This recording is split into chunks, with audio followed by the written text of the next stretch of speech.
source importante d'électricité, les centrales nucléaires génèrent des déchets que l'on ne parvient pas à éliminer. Une des solutions envisagées pour réduire la quantité et la durée de vie des plus nocifs d'entre eux est l'incinération. C'est pour explorer cette possibilité que le projet Ginver a vu le jour en 2007, dans le cadre du programme européen Eurotrans. Zoom sur une expérience dédiée au développement de solutions novatrices dans le domaine de l'énergie nucléaire. Ginver est en fait une maquette, un modèle à puissance réduite du premier démonstrateur mondial d'incinérateurs de déchets nucléaires.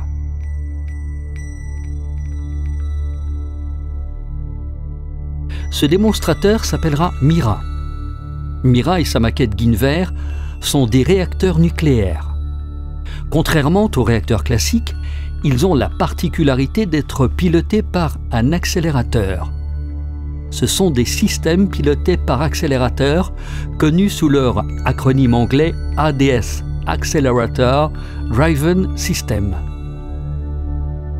La construction d'une telle installation est particulièrement complexe. Celle de Ginver est le fruit d'une collaboration franco-belge.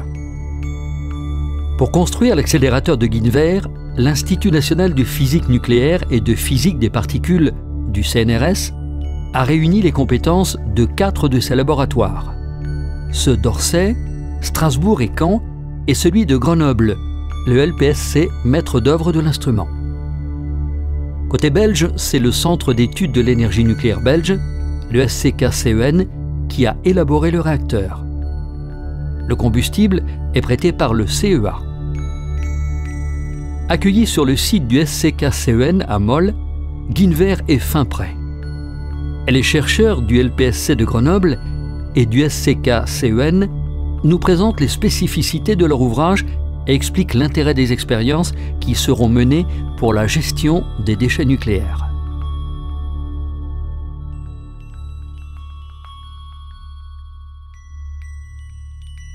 Ok, donc avec des réacteurs classiques, l'idée c'est de produire de l'électricité. Donc on fait ça avec des fissions. Donc après chaque fission, on va créer des neutrons qui de nouveau vont créer des fissions. Et après chaque fission, on va avoir une certaine énergie qui est libérée et cette énergie est transformée en électricité. Donc ça c'est le but principal des réacteurs classiques. Par contre, dans des systèmes pilotés par accélérateur, donc en anglais Accelerator Driven Systems, donc le but c'est de transformer, donc de transmuter les actinides mineurs. Donc on va transformer des produits hautement radioactifs en produits moins radioactifs. Donc vous voyez ici le réacteur Vénus où on va faire l'expérience Ginver. Dans ce carré de 12 x 12, on aura des assemblages de combustible. Donc en fait, ici, vous voyez un assemblage de combustible. Là-dedans, on aura de l'uranium fourni par le CEA. Également, dans ces assemblages, on a aussi des blocs de plomb. Ce carré est aussi entouré avec le plomb. Donc le plomb est un élément très important dans ce cœur-là. On utilise le plomb parce qu'on ne veut pas ralentir le neutron. Donc dans les centrales classiques, on utilise de l'eau et ça fait que les neutrons ils sont ralentis. Ça, on veut éviter parce qu'avec des neutrons rapides, on peut brûler, transmuter les déchets hautement radioactifs. Bien entendu, ici, dans cette expérience-là, on ne va pas brûler les déchets nucléaires, mais on va étudier le comportement d'un tel système. Du point de vue de contrôle de système nucléaire, il y a une grande différence entre les réacteurs classiques et les ADS. Dans les réacteurs classiques, on va maintenir la réaction en chaîne. Ça veut dire, après une fission, on a 2 ou 3 neutrons qui sont créés et on veut avoir un neutron pour créer une nouvelle fission. Donc, on appelle ça la criticité. Par contre, dans les ADS, on n'a pas suffisamment de neutrons qui sont disponibles pour maintenir la réaction en chaîne. Donc ça veut dire qu'il faut avoir une source externe pour maintenir la réaction en continu. Si on coupe la source externe, ça veut dire que le système va s'arrêter directement. Ici, on est dans la salle de l'accélérateur de Ginver, l'accélérateur Genepi 3C, qui est un accélérateur linéaire d'ion deutérium qui a la particularité de produire des faisceaux pulsés et continus. L'accélérateur GENEPI se compose tout d'abord d'une source d'ion. On injecte dans cette source un gaz neutre deutérium, donc d'hydrogène lourd, qui va être transformé en ion chargé positivement à l'intérieur de la source. L'ensemble de la source et de ses équipements sont placés dans une plateforme isolée à 250 000 volts et les ions sont ainsi accélérés entre 250 000 volts et la masse à travers le tube accélérateur. L'ensemble de la plateforme et de la source sont placés dans une cage de Faraday afin de protéger électriquement le reste de l'installation. Le faisceau d'ion qui sort du tube accélérateur traverse la ligne horizontale, le long de laquelle sont situées plusieurs lentilles électrostatiques qui permettent de focaliser le faisceau, c'est-à-dire de maintenir les particules ensemble. Le faisceau d'ion ici de la ligne horizontale est ensuite courbé à 90 degrés grâce à l'aimant qui effectue également le tri en masse et en charge des particules. Le faisceau d'ion deutérium traverse ensuite la ligne verticale qui est pour l'instant retirée, sur laquelle sont situées également plusieurs lentilles électrostatiques qui permettent d'amener le faisceau jusque sur la cible, qui est une cible de tritium, sur laquelle se produiront les réactions qui produisent des neutrons rapides. Lorsque l'accélérateur est couplé au réacteur, la ligne verticale est insérée jusqu'au cœur du réacteur, fournissant ainsi les neutrons nécessaires à l'entretien de la réaction en chaîne.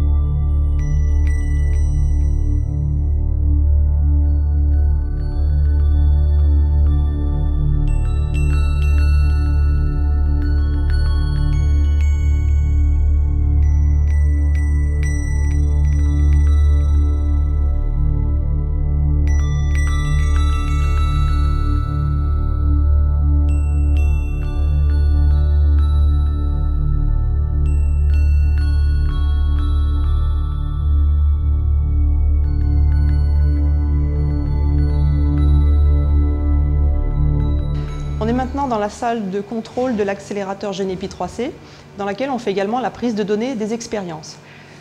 La sûreté des ADS est principalement garantie par le fait que le réacteur est sous critique. Pour cela, on doit, au cours du fonctionnement, s'assurer en permanence que l'on reste sous critique. Et ceci se fait à travers le suivi dans le temps d'un paramètre qui s'appelle la réactivité, qui caractérise en fait l'écart à la criticité. L'objectif du programme expérimental Guinevere, qui est réalisé en soutien aux études sur les ADS, est de valider une méthodologie qui permet d'avoir accès à la réactivité. Lorsqu'un ADS est en fonctionnement, il est alimenté en neutrons par l'intermédiaire de l'accélérateur et le nombre de neutrons et de fissions dans le cœur est constant. Lorsque l'on interrompt l'accélérateur, ce qui peut être réalisé très facilement, la réaction en chaîne n'est plus entretenue car il n'y a plus assez de neutrons dans le cœur.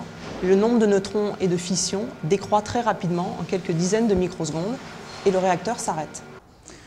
Vous voyez ici la maquette du réacteur de recherche MIRA que nous voulons construire ici à Mol. Donc, vous voyez ici donc, la partie cœur et ici le faisceau donc, qui sera là pour être couplé à l'accélérateur. Donc, MIRA va servir à la démonstration des systèmes pilotés par accélérateur. Mais au-delà, on aura aussi d'autres applications importantes. Donc, d'abord, c'est un réacteur pour des tests de matériaux, pour des réacteurs de fission, mais aussi pour la fusion.